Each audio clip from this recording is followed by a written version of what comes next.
Sometime before 147 BBY, the Sith Lord Darth Tenebris used his vast intellect to contemplate the future of the Sith.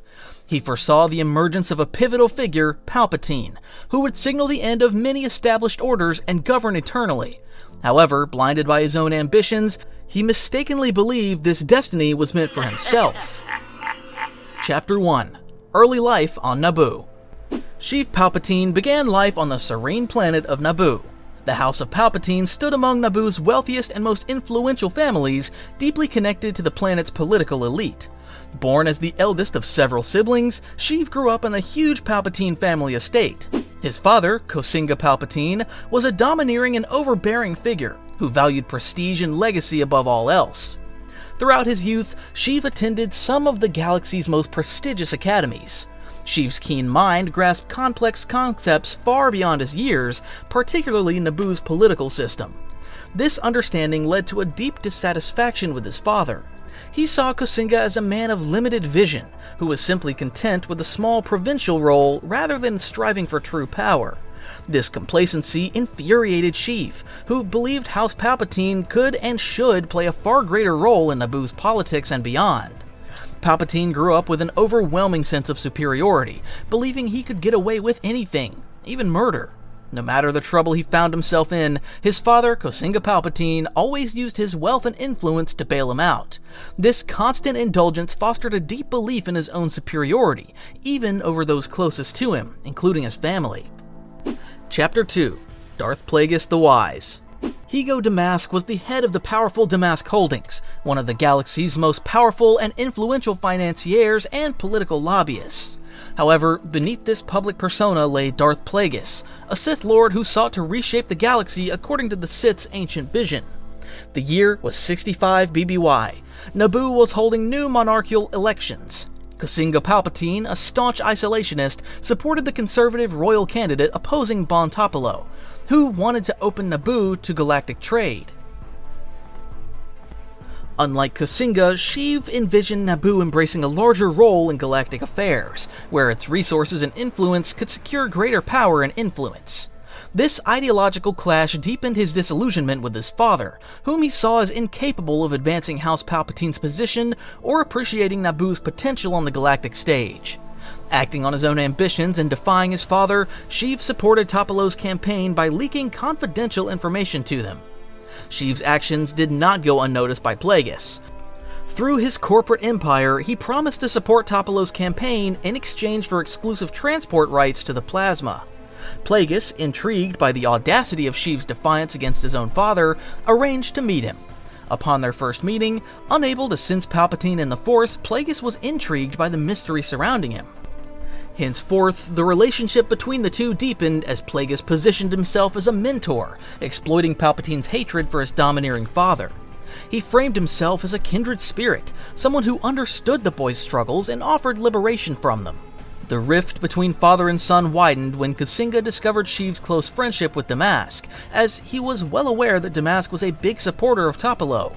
Alarmed by the potential threat Damask posed and enraged by Sheev's defiance, Kosinga planned to exile his 17-year-old son. This led to a climactic confrontation aboard the family yacht, during which Kosinga and Sheev each revealed their hatred for each other, Kosinga even admitting he had wanted to kill him since infancy. The revelation unleashed years of pent-up hatred and rage within Sheev. Drawing on the dark side of the Force, Sheev slaughtered his entire family and their guards in a fit of unrestrained fury. "Tell me what happened," asked Plagueis. Palpatine raised his clawed hands. "I executed them with these, and with the power of my mind. I became a storm, Magister, a weapon strong enough to warp bulkheads and hurl bodies across cabin spaces. I was death itself." After this confession, Plagueis went on to erase all evidence of the murders, allowing Palpatine to sever ties with his past. This defining act convinced Plagueis that Palpatine was worthy of joining the Sith Order. Shortly afterward, Plagueis formally initiated him as his apprentice, bestowing the name Darth Sidious, which was a reflection of Palpatine's cunning, ambition, and insidious nature. Topolo went on to ascend the throne of Naboo as planned, and the Plasma Reserve's control was sold to the Trade Federation, a powerful company that controlled basically all trade in the galaxy. Chapter 3: Becoming a Sith Lord. Once Palpatine pledged himself as Plagueis' apprentice, the real work began. Training under a Sith Lord was no mere academic exercise. It was designed to test and hone the apprentice's body, mind, and soul. Plagueis introduced Palpatine to Sith philosophy. He painted the Jedi as naive and ineffective, protectors of a broken and corrupt republic. Darth Sidious's training under Darth Plagueis focused on developing his Force abilities, combat skills, and political acumen. Plagueis pushed himself to the brink with deprivation of food, water, and sleep, using anger, hate, and desperation as tools to transform him into a true Sith, ensuring that his apprentice would either emerge stronger or perish, for in the Sith tradition, only the strongest survived. He introduced Palpatine to the Sith Grand Plan, a way for them to get to dominate the galaxy. What exactly was the plan about? Well, it sought to take control of the Republic and destroy the Jedi that sought to protect it. They sought to achieve this by infiltrating the Republic's highest spheres and then slowly accumulating the power towards a single individual. Henceforth, they'd work together to advance this plan, but at this moment, a lot had yet to be done. As a first step, Palpatine began his political career. He started as an ambassador in the Apprentice Legislator program, where he slowly worked his way up. Despite his ambition and intelligence, Palpatine faced setbacks early in his political career as he tried to gain a name for himself by applying for numerous elections and losing a lot of these. However, his humble way of dealing with these losses did gain him sympathizers within the Naboo government. This resulted in him gaining the ambassador role under the then reigning Senator Kim of Naboo. Chapter 4: Darth Maul. During his apprenticeship under Darth Plagueis, Sidious went to Dathomir to learn more about the dark side of the Force.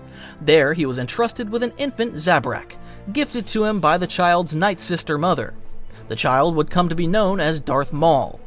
Known for their resilience and high tolerance for pain, Zabraks were a natural fit for Sith training, though nothing could have prepared young Maul for the relentless brutality of Sidious's training methods. From an early age, Sidious shaped Maul's worldview and trained him to become a Sith assassin.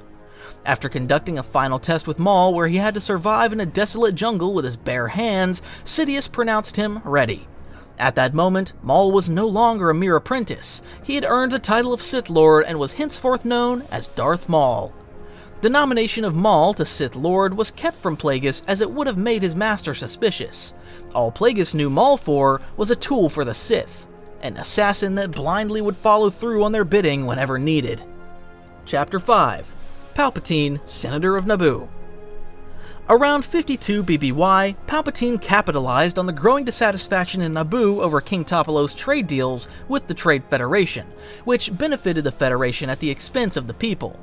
While publicly supporting Topolo, Palpatine subtly criticized the king, positioning himself as a reformer who understood the common people's grievances.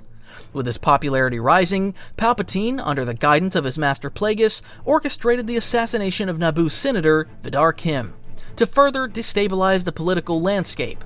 The dramatic public murder allowed Palpatine to step in as a reluctant Senate candidate, gaining support from both Topolo's faction and the disillusioned citizens of Naboo.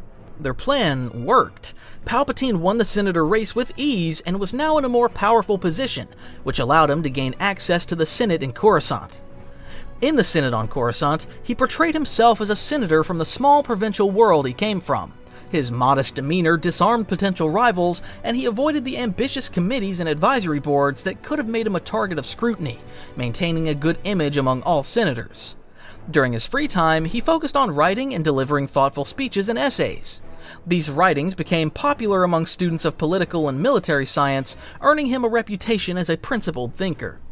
These actions gained him a lot of allies within the Republic spheres, and he quickly started growing in popularity just like on Naboo. In his early sessions in the Galactic Senate, Palpatine quickly dispelled initial doubts about his effectiveness and political skills as a newly elected senator. His authoritative yet balanced and reserved demeanor earned him widespread approval among his fellow senators. His ability to objectively analyze both sides of a conflict and propose practical solutions quickly made him one of the most prominent and influential senators. Over time, Palpatine garnered the support of many politicians and key business leaders, solidifying his growing network of allies. Chapter 6: Setting the Stage.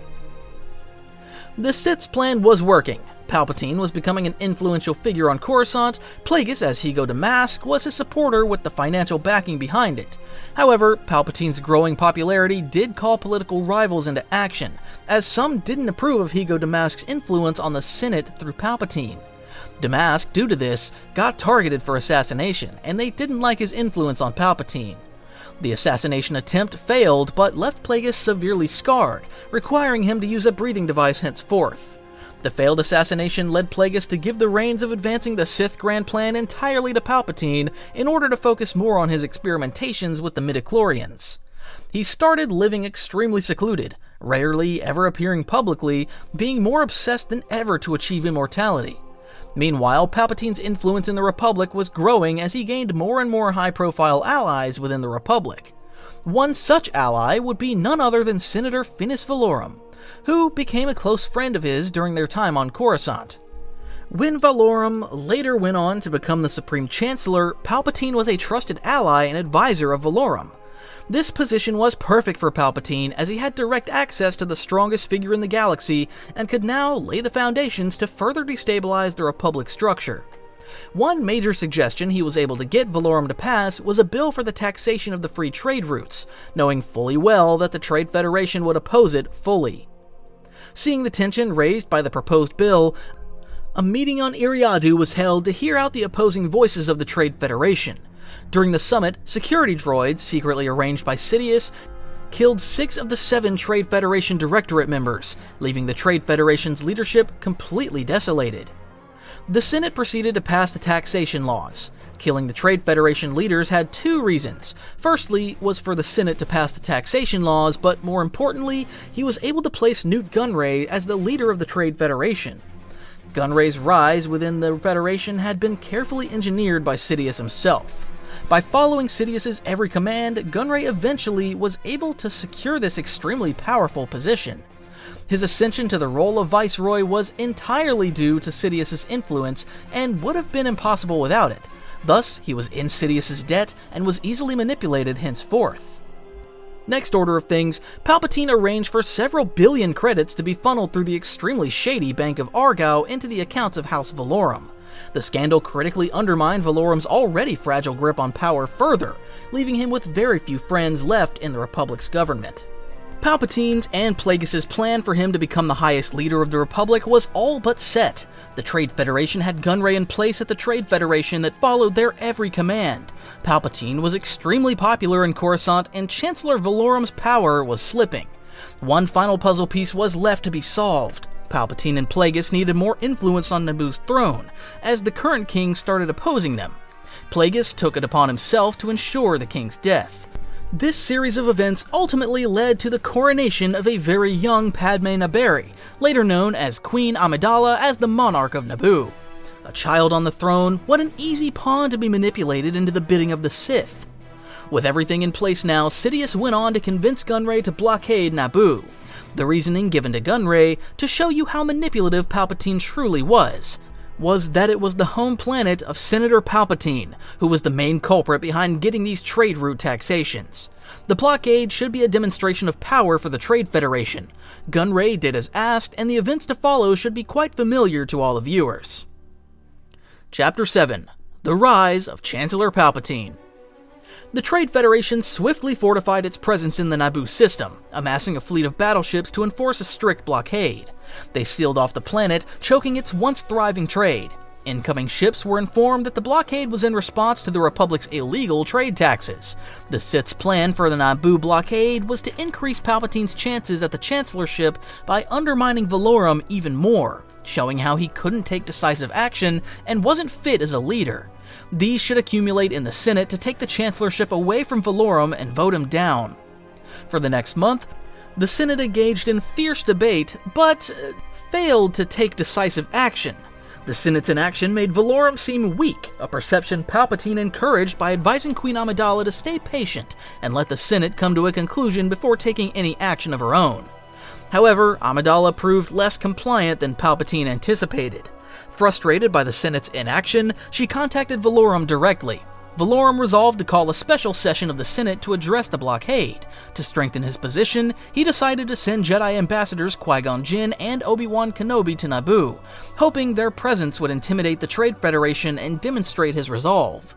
To further escalate the crisis, Sidious and Plagueis decided an invasion was necessary. When Chancellor Valorum secretly sent Jedi ambassadors Qui-Gon Jinn and Obi-Wan Kenobi to negotiate with the Trade Federation, Sidious feigned outrage and ordered Gunray to invade Naboo and eliminate the Jedi. Despite efforts to kill them, the Jedi survived, rescued Queen Amidala, and escaped to Coruscant.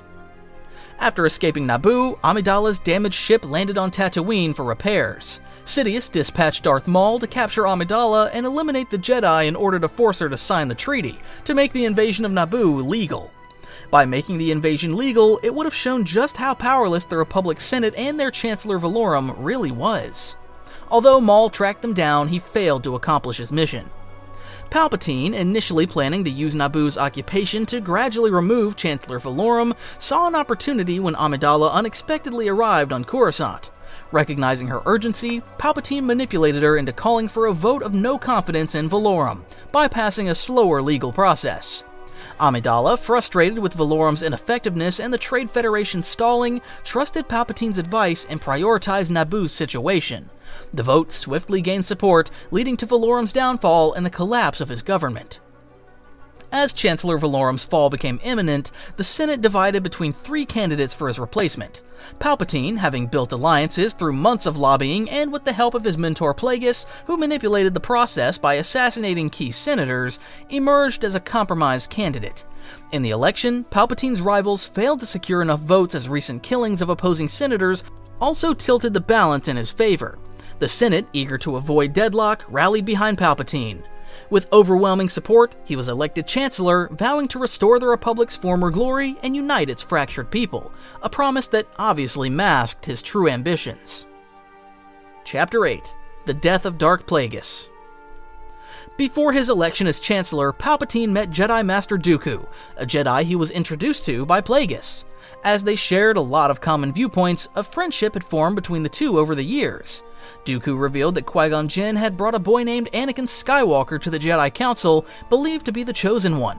Palpatine informed Plagueis of this, who became alarmed, fearing that Anakin's existence might be the Force's retaliation against his experimentations with the Force. To thwart Anakin's potential threat, Plagueis ordered Palpatine to ensure Qui-Gon's death, hoping this would prevent Anakin's training.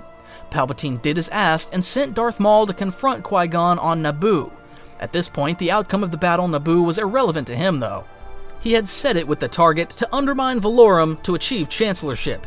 Even though it did not entirely transpire as he had planned it, he had achieved his target. The last obstacle to his own domination of the galaxy was his master, Darth Plagueis. Plagueis had intended to serve as co-chancellor, effectively controlling Palpatine's decisions. However, Palpatine never had any intention of sharing power. Now that Plagueis was no longer useful, Sidious decided to eliminate him once and for all. On the night of the election, Palpatine and Plagueis attended a performance at the Galactic Opera House, then celebrated at Plagueis' luxurious penthouse on Coruscant. After drinking a lot of wine to celebrate Palpatine's victory, Plagueis fell into a deep sleep. Seizing the opportunity of Plagueis' vulnerability, Palpatine unleashed a surge of Force lightning at his master, disabling Plagueis' respirator mask. While the Dark Lord slowly suffocated, Sidious expressed his gratitude for Plagueis' teachings, but also lashed out at him for manipulating him into murdering his family. As Plagueis died, Palpatine felt a powerful shift in the Force, which he believed marked his ascension as the Sithari, the prophesied Sith leader. He vowed to remain vigilant and never let his guard down, unlike Plagueis, whose fatal mistake had been a moment of unconsciousness. The path was now set for him to be the Dark Lord of the Sith and being the sole controller of his destiny to rule the galaxy. Chapter 9: Chancellor for the Republic, 32 BBY to 24 BBY. After the Battle of Naboo, Palpatine realized he had lost his apprentice Darth Maul on Naboo. However, learning that a young Anakin Skywalker had played a pivotal role in the victory did ease his anger a bit. The Jedi Council had decided to train Anakin as a Jedi, with Obi-Wan Kenobi as his mentor. Although he wasn't sure yet what to make of it, Palpatine promised Anakin during the celebration that his career would be watched with great interest, a promise he intended to keep. But Darth Maul's untimely defeat was a bit of a predicament for Palpatine. To advance his plan of dividing and conquering the Republic, he needed a capable apprentice to execute his biddings. His attention thus fell on his longtime friend, Count Dooku. After Qui-Gon Jinn's death, Dooku left the Jedi Order, disillusioned with their inability to address the Republic's decay. Palpatine, aware of Dooku's resentment toward the Order, as well as having fostered a friendship with him for years, revealed his true identity to him. Dooku, already inclined toward the dark side, joined him rather happily as Darth Tyrannus. Together, they laid the groundwork for the pivotal next step in the Sith's grand plan. During the first 4-year term as Chancellor, Palpatine was mainly focused on governing the Republic and having Dooku set the pieces for the Sith into place. He also fostered relationships with different powerful allies, Mas Amedda, his vice chair and Senate Speaker, being one of them. Mas Amedda also becomes one of the few people aware of Palpatine's identity as Sidious. In 28 BBY, Palpatine secured re-election as Chancellor without much opposition. Thus, his second term as Chancellor started without any notable interference. Chapter 10. The Clone Army. Years before Palpatine became Chancellor, Darth Plagueis and him had planned a civil war to weaken the Jedi and the Republic. They devised that there was a necessity to have an army to be created in the name of the Republic. Sidious at first wanted to use the army to fight against the Jedi head-on. However, Plagueis thought it would be better to have the army fight alongside the Jedi. As head of Damask Holdings, the funds to pay for the clone army could be stemmed by Plagueis. However, it would have raised too much suspicion if the wealthy power broker of his alter ego, Higo Damask, was to order a clone army for the Republic. Thus, to keep the Sith's involvement hidden, Plagueis went on to target Master Sifo Dyas, who had voiced concerns about the Republic's instability. He was an advocate for the Republic needing its own standing army to defeat its systems. Plagueis took advantage of Sifo Dyas' stance, and after several meetups, Sifo Dyas agreed to create a clone army in his name, the Damask Holdings providing the necessary funds for the Kaminoans to start their work. Sifo Dyas left the Order and went on to secretly commission the clone army for the Republic using the funds from Damask Holdings. To ensure the army remained hidden until the time was right, Dooku on Sidious's order killed Sifo Dyas and took control of the cloning project. He erased Kamino and other key systems from the Jedi archives to ensure the project's secrecy. Dooku's next task was to select a template for the clones. After trials, he chose Jango Fett, a skilled Mandalorian mercenary. The clone army was breeding, ready to be deployed once the last pieces were set in place. By the time the clone army was ready, Palpatine had almost completed his 2 terms as Chancellor, but the stage was now set for the final phase of his plan. Throughout his rise to power, Palpatine and Dooku had sowed chaos across the galaxy. By manipulating the Senate, criminal groups, and financial institutions, they fueled resentment among the Outer and Mid-Rim worlds, who were suffering from corruption and exploitation by the core worlds. As these systems grew increasingly disillusioned, the call for a split from the Republic grew louder. All it required was a spark to ignite the growing tensions. This spark would turn out to be Dooku, the charismatic, well-spoken leader to bring all these dissatisfied worlds together. Chapter 11. The Confederacy of Independent Systems. Under Palpatine's guidance, Count Dooku united several commercial groups, including the Trade Federation, into the Confederacy of Independent Systems in 24 BBY, forming the Separatist movement. These organizations pledged their vast armies to Dooku, giving the CIS the power to challenge the Republic, making it a significant threat to the Senate. Palpatine specifically ordered Dooku's creation of this separatist government near the end of his term as Chancellor. The rise of the separatist threat led the Senate to grant him an indefinite term to manage the separatist crisis, effectively canceling the 24 BBY election. As the separatist crisis escalated, Palpatine staged a PR stunt in 22 BBY, broadcasting a 12-minute address to the galaxy offering peace to Count Dooku. He portrayed himself as the wronged party, willing to negotiate and hold peace talks despite the war's growing inevitability. But of course, he and Dooku had already planned that there would be no response, making the Separatists appear unreasonable. To further strengthen his position, Palpatine orchestrated a series of assassinations on Republic senators in 22 BBY, which were blamed on the Separatists, fueling the call for a military. When it came time to vote, the Senate had to approve both the Military Creation Act and the voluntary surrender of their legislative powers to Palpatine. The vote was delayed, however, by a failed assassination attempt on Senator Amidala, a vocal opponent of the Military Creation Act. Her opposition to the act made her a target of Palpatine, both to silence her and to appease Newt Gunray, who harbored a personal grudge against her after his defeat at the Battle of Naboo. However, as she escaped back to Naboo, things still turned in Palpatine's favor. Obi-Wan Kenobi had managed to track Jango Fett to Geonosis, where he uncovered the Separatists' hidden droid army. As fate would have it, Kenobi was captured by the Geonosians, but he could report back fully about the creation of the droid army. Kenobi's discovery set off a chain of events that Palpatine had long anticipated. The Republic, now facing a confirmed threat of full-scale war, with a droid army prepared for attack, found itself in dire need of a military to defend its interests. Palpatine seized the opportunity to use the Jedi's discovery of the Separatist army as proof of the threat posed by Dooku. During a late-night conference, Palpatine and Mas Amedda met with the Jedi Council and the Loyalist Committee, where it became clear the Senate could not approve the use of the clone army before the Separatist attack.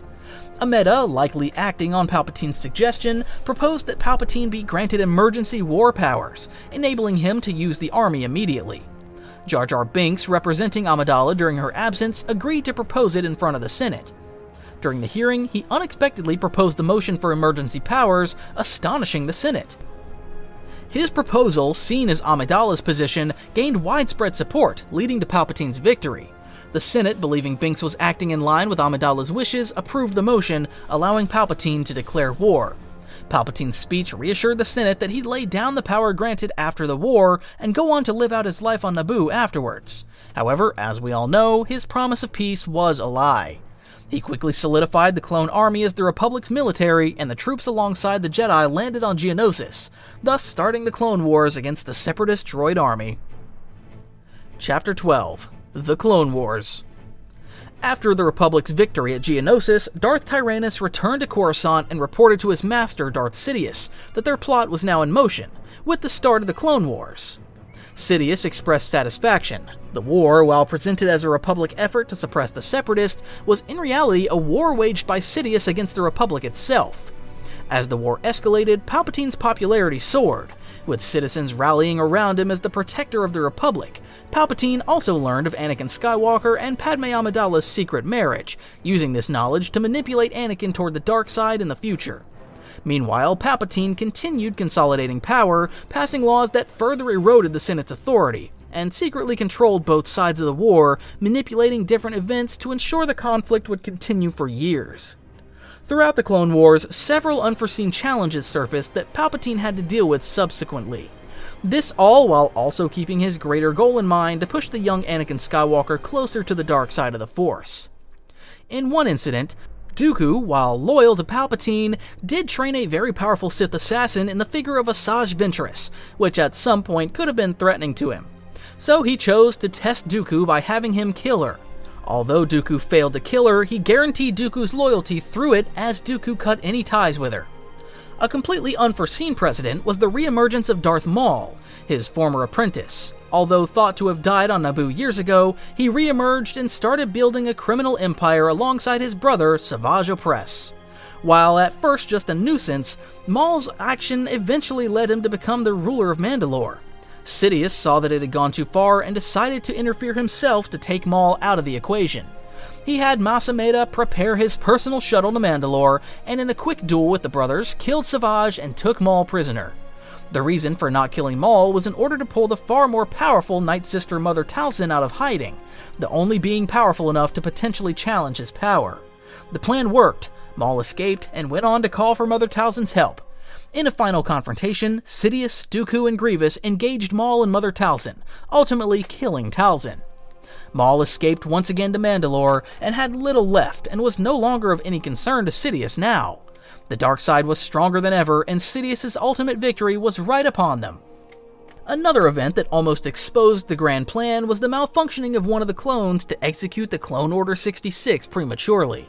This led to a series of investigations where the ARC Trooper 5s even discovered the reason for the inhibitor chips planted in the clones, these being a plot to follow through on the order to eliminate the Jedi once the time has come for it.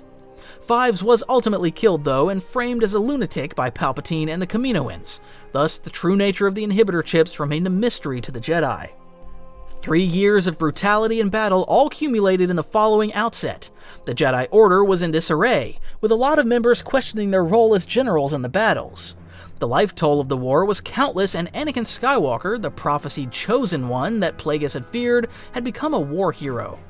But he was getting more and more accustomed to the dark side, pushing his limits in the morality of how far one can go to achieve victory.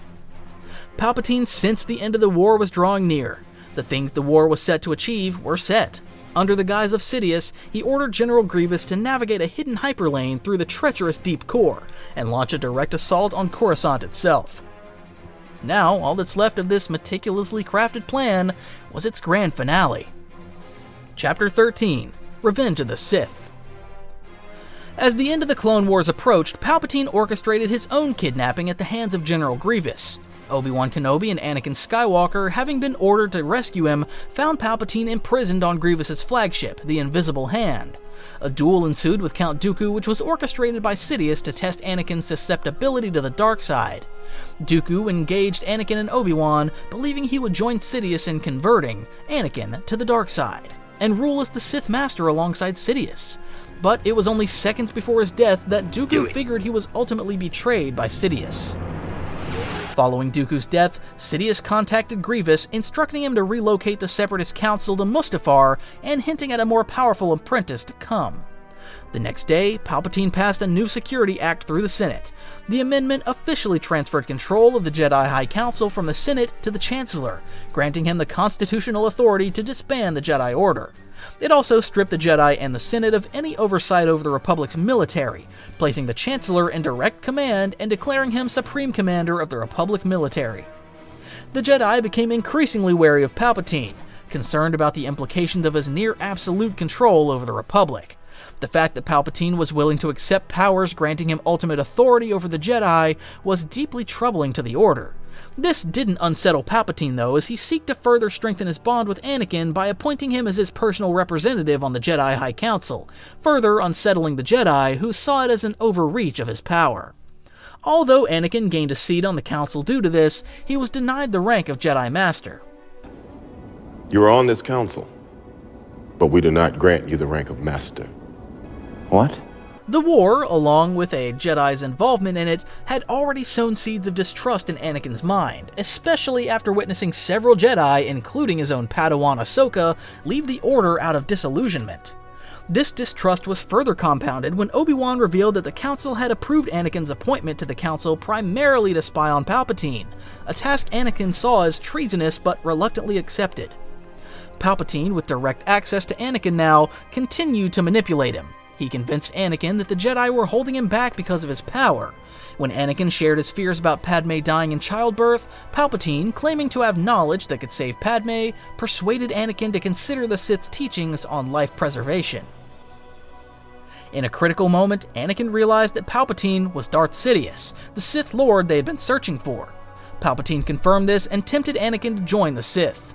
Though Anakin briefly considered killing Palpatine, he chose to report him to the Jedi Council instead. Anakin, struggling with inner turmoil, informed Master Windu of Palpatine's true personality, and was ordered by Mace Windu to remain in the Jedi Council chamber while Windu and 3 other Masters, Saesee Tiin, Agan Kolar, and Kit Fisto, went to arrest Palpatine. Upon their arrival, Palpatine, awaiting them, immediately attacked. He quickly killed Tiin, Kolar, and Fisto, leaving Windu to duel him alone. Windu's mastery of Vapad, a unique lightsaber style, allowed him to counter Sidious's dark aura. After an intense battle, Windu disarmed and subdued Sidious. However, Anakin's sudden arrival turned the tide. Right before Windu could kill Palpatine, Anakin decided that his attachment to his wife Padme was too great, and that he couldn't have Palpatine be killed, being the potentially only way to save her. He cut off Windu's sword arm with his lightsaber, leaving him open to Sidious's Force Lightning. Sidious then quickly kills Windu and solidifies Anakin's turn to the dark side. Sidious had never been this close to death before, although he had planned it as part of his final scheme in order to get Anakin to turn to the dark side. With Mace Windu dead, Sidious told a desperate Anakin Skywalker, now isolated and unable to return to the Jedi Order, that they could save Padme together. Consumed by desperation and guilt, Anakin surrendered to the dark side, kneeling before Sidious and pledging his loyalty. Sidious named him Darth Vader, marking his complete betrayal of the Jedi. With this, Sidious now had his star pupil, which he had groomed for since the invasion on Naboo, the Chosen One, set to bring balance to the Force, now turned to join the Sith. To prove his loyalty, Darth Vader carried out Operation Nightfall, leading to the 501st Legion to massacre the Jedi at their temple. Vader slaughtered everyone in the temple, Jedi Masters, Padawans, and even the younglings. 1,000 years of planning had culminated in this. What Darth Bane had started with implementing the Rule of Two has come to fruition. The final act of the grand plan, Execute Order 66, was enacted. The clones, who had fought bravely and full-heartedly alongside their Jedi generals for years in the Clone Wars, turned on the Jedi and executed them in cold blood. Almost every Jedi in the galaxy was killed. The revenge of the Sith and Sidious's victory were absolute. After issuing Order 66, Sidious personally visited the Jedi Temple to witness his triumph. In the Room of 1,000 Fountains, he found Vader eliminating the last defenders. Pleased with his apprentice's ruthless efficiency, Sidious praised Vader, declaring his skills unrivaled among the Sith. He then instructed Vader to complete his next mission, eliminating the leaders of the Separatist Council to secure the Empire's control. The Separatist leaders, hiding on Mustafar under Sidious's false promises of reward, awaited further instructions. During a report from Newt Gunray, Sidious cryptically assured them his new apprentice, Darth Vader, would take care of them. Keeping the channel open, Sidious watched as Vader arrived. The Separatists greeted Vader warmly, only for him to ignite his blade and begin a massacre. Sidious observed with satisfaction as the leaders, including Gunray, were systematically slaughtered. He thought back to a moment 13 years before, where he had remarked to Darth Maul how happy a day it would be when he no longer needed the Neimoidians and their ilk.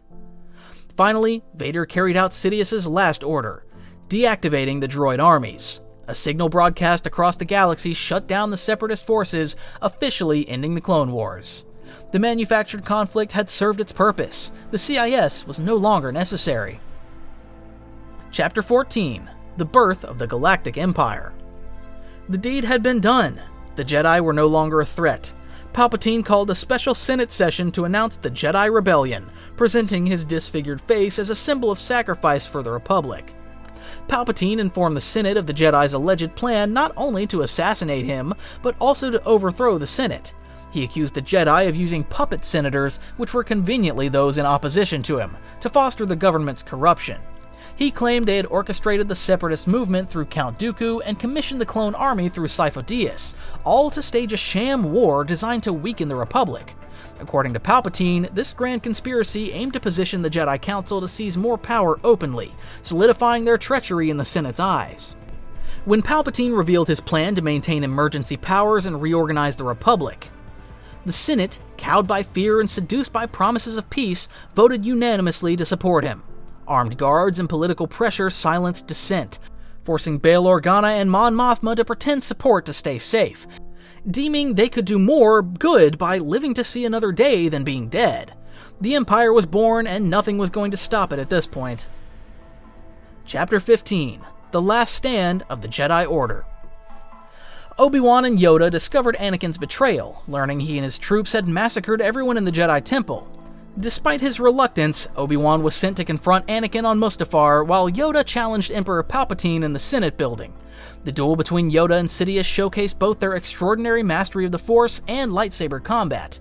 Initially evenly matched, with every clash of their blades, Sidious grew more frustrated and unsettled, surprised by the Jedi Master's skill. Yoda's focus and expertise proved too much for Sidious, who found himself increasingly overwhelmed. The tide shifted further when Sidious lost his lightsaber, forcing him to rely solely on the Force to fend off Yoda's relentless assault, blasting Yoda's lightsaber away with his Force lightning. Two embodiments of the Sith and Jedi struggled in a fountain of lightning as Yoda used Tuda Minis to deflect the electricity. Focusing his mind, Yoda locked eyes with Sidious, redirecting the Emperor's lightning back at him, much like Windu had done earlier. For a fleeting moment, Sidious felt vulnerable, his strength dwarfed by the small but formidable Jedi Master. The redirected lightning then erupted in a powerful blast, sending both combatants flying apart. Sidious managed to grab onto a Senate pod, securing his position, while Yoda fell several stories below. Though unharmed by the fall, Yoda found himself out of reach and recognized the futility of continuing. Accepting the stalemate, Yoda retreated into exile, breathless and shaken as never before. Sidious reverted to cackling in triumph, his momentary vulnerability replaced by the confidence of victory. The Grand Master of the Jedi Order had taken his shot and failed to beat him. However, his focus shifted abruptly when he sensed Darth Vader might be in mortal danger. Prioritizing his apprentice's fate, Palpatine demanded his shuttle at once. The confrontation between Obi-Wan Kenobi and Darth Vader ended a lot differently to Palpatine's and Yoda's. Kenobi mortally wounded his former apprentice and left him to die on the fiery shores of Mustafar. However, Palpatine arrived just in time to find Vader severely burned but still clinging to life. Upon seeing the weak and helpless shell laying there, Palpatine was torn between anger at Vader's failure and the immense potential he still represented. After some deliberation, though, he decided to save him. He had spent 20 years turning him toward the dark side. Having him die now would have been a waste. Using the dark side of the Force to stabilize Vader, he ensured his survival until they could return to Coruscant. During the shuttle journey, Palpatine personally worked to keep Vader alive. During the shuttle ride, he thought to himself that perhaps he did hold the merest sliver of affection for Vader that he had never held for Maul or Dooku. The reasoning for this may have lain in Vader's one-of-a-kind potential, realizing that finding another apprentice with comparable power might take decades, if it were possible at all. On Coruscant, Vader underwent excruciating reconstructive surgery. Palpatine ensured Vader remained conscious throughout the painful process, believing the suffering would strengthen him. Outfitted with life-sustaining armor, Vader awoke and questioned the fate of Padme. Palpatine, not fully aware of the truth himself, convinced Vader that his own actions had caused her death, shattering Anakin Skywalker's spirit completely. Consumed by grief and rage, Vader destroyed the operating theater and briefly attempted to strike down Palpatine. However, his weakened state left him powerless. Accepting that Palpatine was his only remaining ally, Vader fully embraced the Sith. Chapter 16: The Rise of the Galactic Empire. With the rise of the Empire, the institutions of the Republic were dismantled and reshaped in a process called imperialization. Coruscant became the Imperial Center, and the Galactic Senate was renamed the Imperial Senate. The Republic's military branches became the Imperial Army and Navy. The Jedi Temple, the symbol of security for the Republic for years, was modified into the Imperial Palace for Palpatine, making a mockery of the Jedi that their symbol of strength was now his palace. He made sure to modify certain areas of the temple as well to further discredit the Jedi, painting them as the traitors of the Republic and starting to wipe their legacy off the face of the galaxy. In time, the Jedi should be forgotten by the galaxy, only to be known by distant whispers and old legends. Palpatine's pledge on the declaration of a new order to bring the entire galaxy under Imperial control was fulfilled. In the Empire's first year, the military launched a series of campaigns across the Mid and Outer Rims, later known as the Reconquest of the Rim. He also gave in to the request of the creation of the Death Star, a weapon powerful enough that its mere presence should squash any uprising against the Empire dead in its tracks. As Order 66 didn't kill every last Jedi, Palpatine had the Inquisitorius, with Vader at the helm, created to hunt down any remaining Jedis in the galaxy. To further mold Vader into a true Sith, Vader was guided in Sith lore. As was tradition with the Siths, Palpatine didn't teach Vader by simply teaching him what he knew, rather he had a lot of different missions and traps set up that Vader should come out of stronger or perish trying. His apprentice was a lot weaker now due to his cybernetics, but still, he could fill the role of apprentice to him just fine, should he be able to pass all the challenges he'd set up for him. As a next order of business, the clones, seen as futile and too expensive, were slowly decommissioned and replaced by the Imperial Stormtroopers, consisting of recruits from across the galaxy. Palpatine also had the Imperial Security Bureau founded as a secret police force. The ISB acted as a counterbalance to Imperial intelligence and installed political officers in the military to ensure loyalty.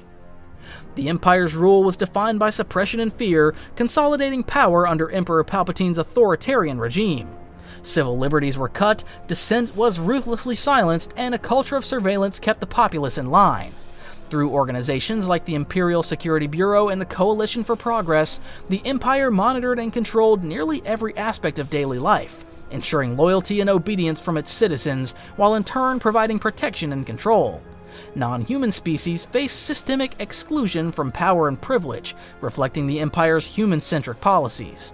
Atrocities became commonplace as powerful governors such as Grand Moff Tarkin employed the Tarkin Doctrine to maintain control through fear. The Empire was here to stay, just like Palpatine had envisioned it when he sought out on the quest to conquer the Republic. Chapter 17: The Secret Apprentice and Whispers of a Rebellion. Years into the Empire, it was flourishing. The Empire had absolute control over the entire galaxy and were the commanding force from the core all the way to the Outer Rim. Although there had been several assassination attempts on Palpatine's life during that time, he had survived each one. Vader also had proven himself time and time again to be a worthy apprentice.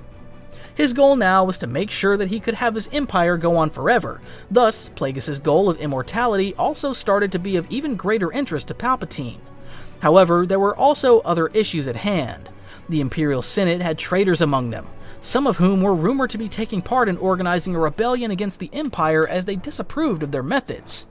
He had already stripped the Senate of a lot of authority, having them basically be mere representative figures of the different systems without any real say on important matters.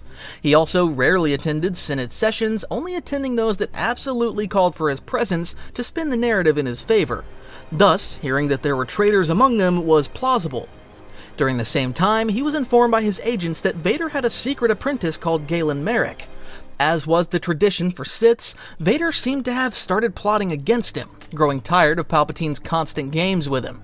However, although angry at first, Palpatine saw this situation as one that could be turned into an advantage for himself, an opportunity to test Vader or even replace him. He revealed to Vader, just like to Dooku with Ventress, that he was aware of Vader's secret apprentice and that he should kill him immediately. Vader, knowing he had no other choice, killed Starkiller while Palpatine watched through the HoloNet. However, Vader didn't give up that easily.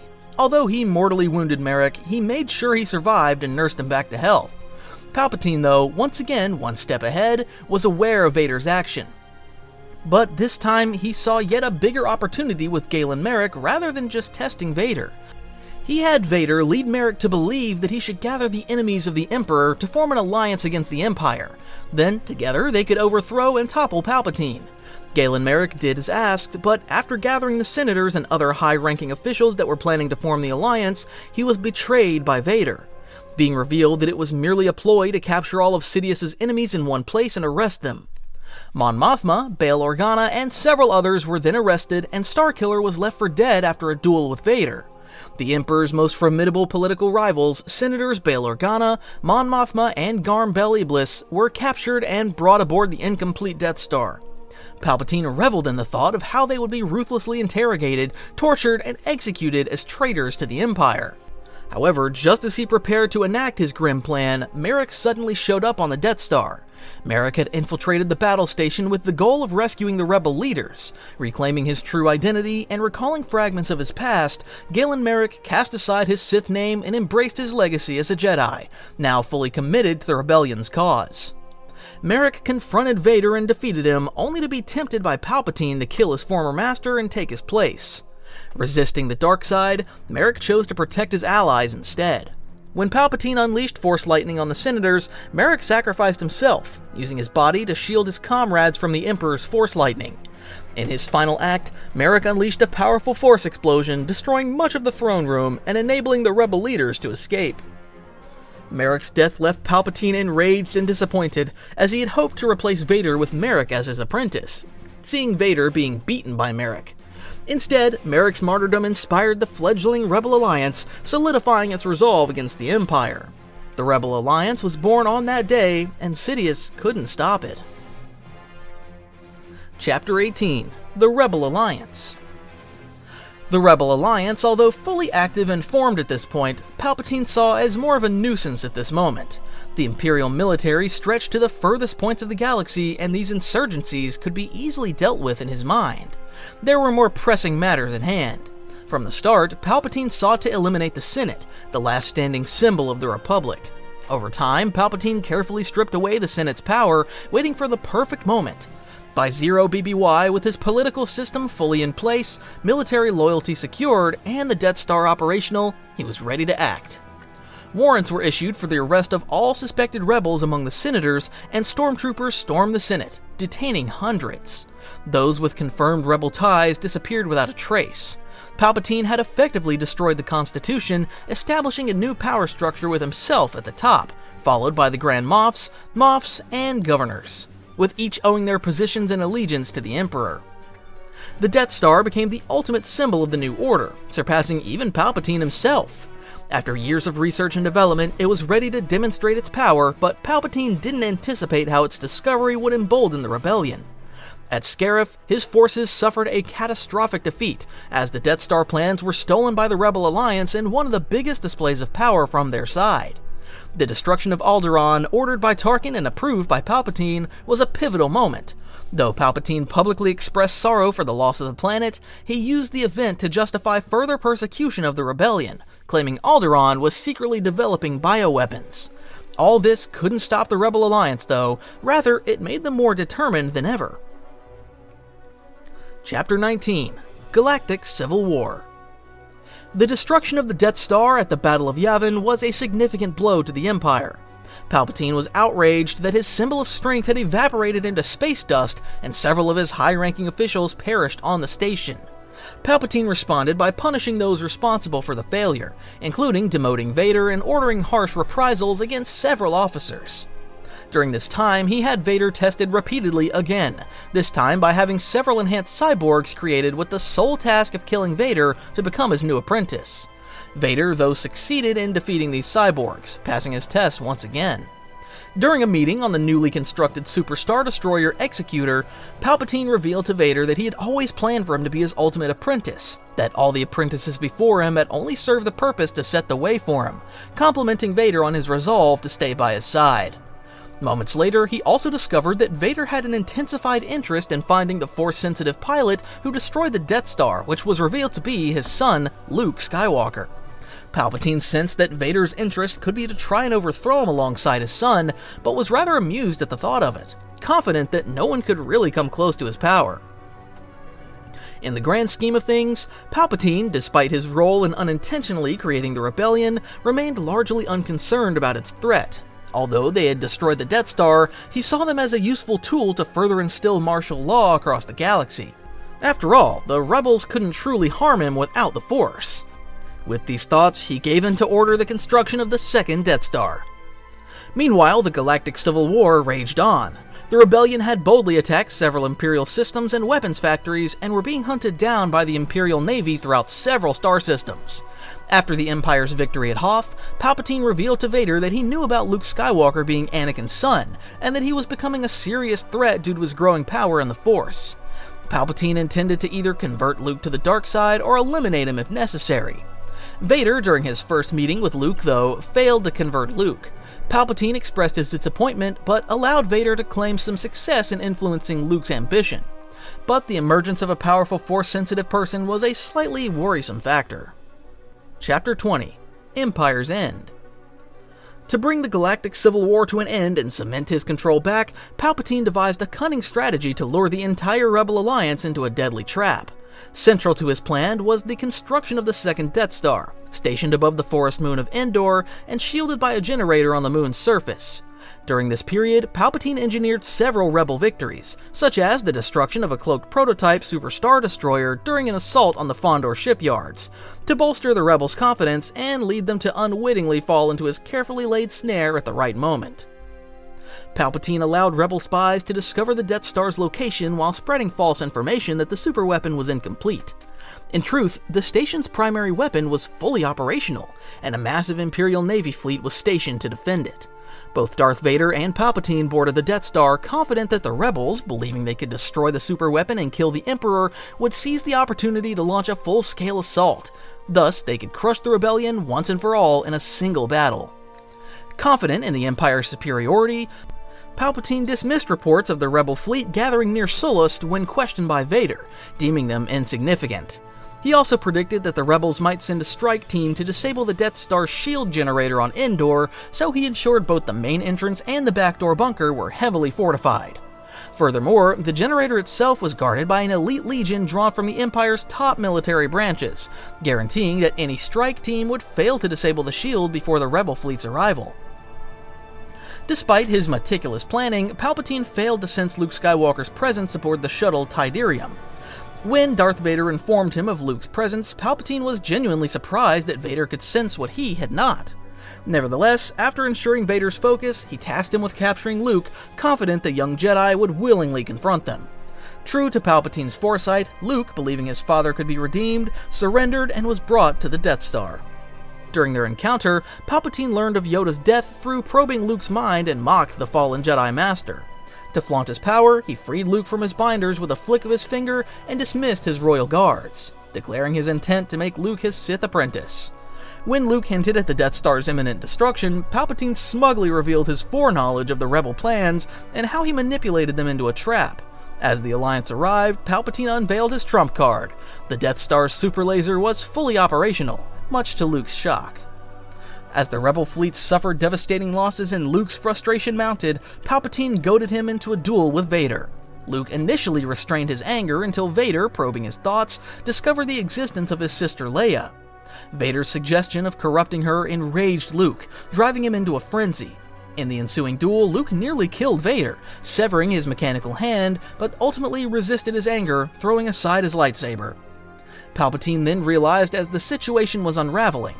The rebel fleet had rallied against his forces, and the shield generator on Endor had been destroyed, leaving the Death Star vulnerable. Despite these setbacks, Palpatine remained confident. He had issued orders to destroy Endor as a contingency, and believed his ultimate victory lay in either turning Luke to the dark side or keeping him as a prisoner. However, as with his earlier failure with Galen Marek, Palpatine's overconfidence would once again prove his undoing. Luke refused to join him, declaring himself a Jedi like his father before him. Sidious couldn't quite believe it, but decided to unleash his wrath upon Luke Skywalker. Simply killing the young Jedi would not suffice. He had to suffer for his defiance.